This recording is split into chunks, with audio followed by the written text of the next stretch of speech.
Hey, Bayek, it's me, Ian, and in today's video, I'm going to look at this. Yes, it's Genesis, Trick of the Tail from 1976. Yes, I like to do a few album reviews, or, well, I don't even call them reviews, but just looking at an album that's from my CD collection. And here it is. Right. Now, why have I chosen this? Well, it's an album that I bought on release, going back in the days, yes, in 1976. I already had three of their albums. I had Nursery Crimes, I had Selling England by the Pound, and I was excited. Oh, Lamb Lies Down on Broadway. Sorry, Lamb Lies Down. That was the one before this, which is an important album because Pete Gabriel's last album. And then, of course, this. And I was very excited by this album. And it's always had a kind of soft spot for me. And I'm just going to go through and talk about it, really. And yes, there we are. It is. It's just such a great album, this. And I think many people wondered what would happen when Peter Gabriel left. I mean, he'd been such an important figure to Genesis, and they've lost effectively a lead vocalist who was a charismatic figure, contributed a lot with his lyrics as well. Was a major contributor to the band, and he was gone. So what are you going to do? And they were determined to carry on, and they did. And this album shows why it was such a good idea that they did. I'm glad they did. And it discovered that Phil Collins was a great vocalist for them. His style was different from Peter Gabriel's, but it worked so well. It worked really well. Because he was very reluctant. He didn't want to even do this. What happened was that they did some sort of secret auditions, but couldn't find a lead singer. And they said, "Oh well, have a go at Squonk," which was one of the first songs that he did the vocals for. And he did well. They liked it. And so they persuaded him to carry on and do the vocals for the rest of the album. I think in many ways he was possibly also worried about, combining his drumming. Would it affect that as well as being able to sing? But it all worked out very well. And when they went on tour, they got another drummer. Like when they went to America, they had Bill Bruford join them, and he was a great asset to them because he's very experienced in terms of prog rock. And this was a good move. Phil Collins then could be the front man as well, even though he was reluctant and had to play it a bit different from Gabriel. He wasn't going to dress up and do all this kind of stuff, but it worked well. So, looking at Genesis as a group, I always think they were prog rock, yes, but they never seemed to have that excessive, pompous style that certain groups had.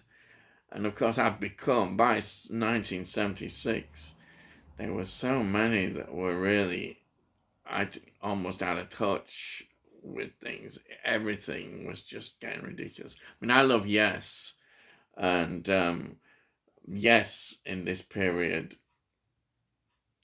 they were the same. ELP perhaps epitomized even the worst excesses, and no wonder when new wave punk came along that they gave the music industry a big kick, and groups like this had to accept that things perhaps had gone a bit too far, and which they had. And it was good that punk was able to reassess so much music everywhere, and people looked at themselves and wondered, why, what their origins and roots are of playing music. And Genesis on this album, certainly, I think, showing they always had a more melodic side, anyhow, I think, to Genesis, and they show this very much in this album, while still having that sort of prog rock feel. That was a great thing about them.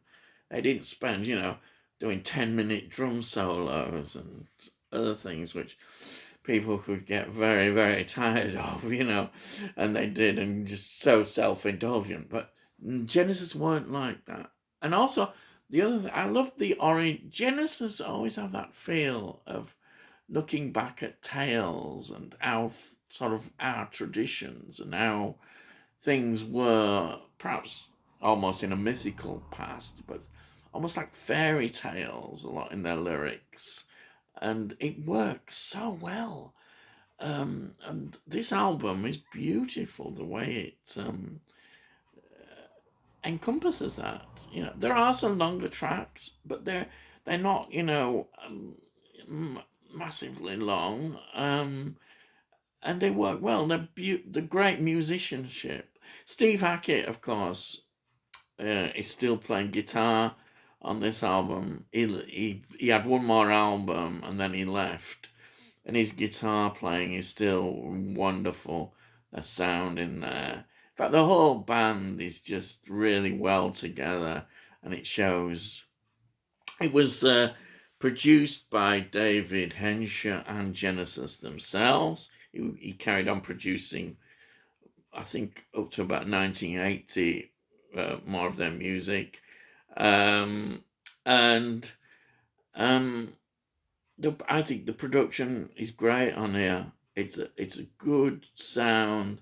You can feel the musicians having plenty of space there, and they really get into what they're doing. It's wonderful. It really is. So the tracks are Dance on a Volcano. Then we've got Entangled, which is really good. Then we've got Squonk, which I'd mentioned before. Madman Moon. Robbery, Assault, and Battery. Ripples, which I'm going to talk about again. Ripples, A Trick of the Tail, the title track, which sums up in many ways the feel of the album. And then Los Endos, which is another great track to end the album. The whole album starts well with Dance on Volcano, where it thumps in. It's like saying, we haven't gone away, we're still here. They're sort of making their statement with Dance on the Volcano. And it's just a great track. Real proper stuff here, as they say. But it is. It immediately draws you into the album. And the album is full of all this, as I say, lyrical mythology and all sorts of story. The stories where they were, the weave in and out of the music, the lyrics, are just great. And Phil Collins gives one of the best performances I can really think of. It's just tremendous. What can I say? Like when you in Robbery, Assault, and Battery, you can imagine Gabriel doing it, but in a slightly different way. Whereas Collins shows his sort of his background, actually, acting background, which he came from as well. And it's a great amusing track, Robbery and Assault and Battery. Just wonderful. And Squonk, Squonk's great. That guitar, I can hear that guitar coming in. Oh, yeah.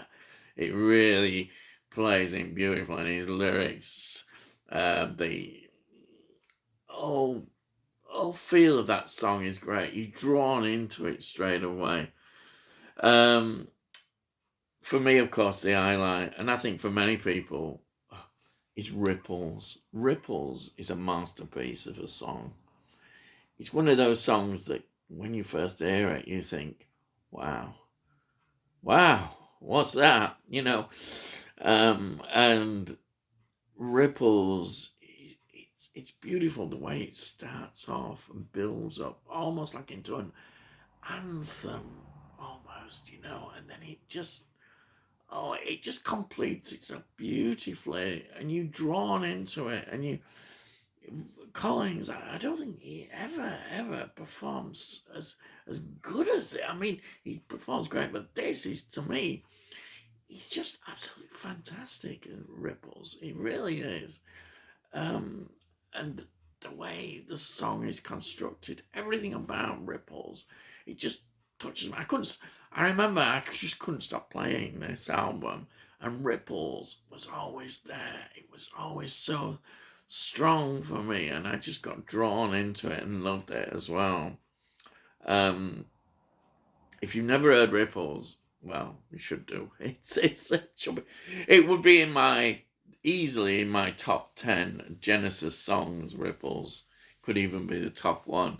I just absolutely adore Ripples. It's so good. Who would believe? I'm sure there were lots of people that, well, they're never going to be the same again with Pete Gabriel leaving, but they were.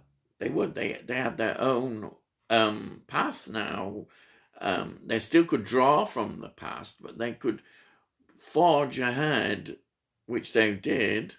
And of course, ultimately, they became a completely commercial band with a lot of the prog rock roots firmly disappearing. That's another story, for good or for bad. It's up to the individual. I mean, there will be Genesis fans who really only got into them in the 1980s when they became more commercial and didn't really know much about the history before that. So that's how Genesis is. But as I said, this album just blows me away. Always will.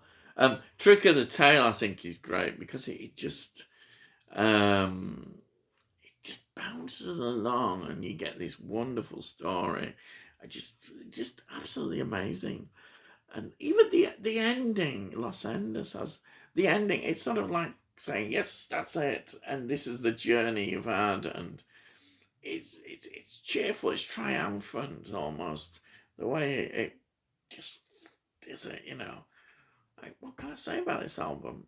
Just a quick look here at the look at this. These illustrations on here. These are all sort of from the songs, beautifully illustrated. You see those? Wonderful. This is when album art was really, really going, beautiful, absolutely beautiful illustrations. So this album just means such a lot to me, as I say. I remember the day exactly buying this and being so excited with anticipation what it was going to sound like. And I wasn't disappointed. I remember again, it's when I bought the lunchtime at school in the town. I quickly jumped into the city centre and got it, and couldn't wait to get it home and play it. It was a very long afternoon, I'll tell you, waiting. I was so excited. Hey, bye. That was it. Anyhow, so that's just another of my reviews or look at of why I really love this album. And, it's just something I want to do about music. And because music still means a lot to me, always will. I've got all the other sides, and I just on this channel also just want to show you my passion as well for music. And here it is. So that is from Genesis, Trick of the Tail, 1976. So, as usual, I'm going to say, subscribe. If you subscribe, we can let you know straight away, when I release a video. Also, please, it's just, if you can just like it. It just helps, some more people can see what is available on the channel. So please give it a like if you like it. And that's it, really. It costs no. I always say that. That's it. It costs no. So it's not bad, is it, if it costs no? So all I've got to say is, I'll see thee, and I'll see thee again.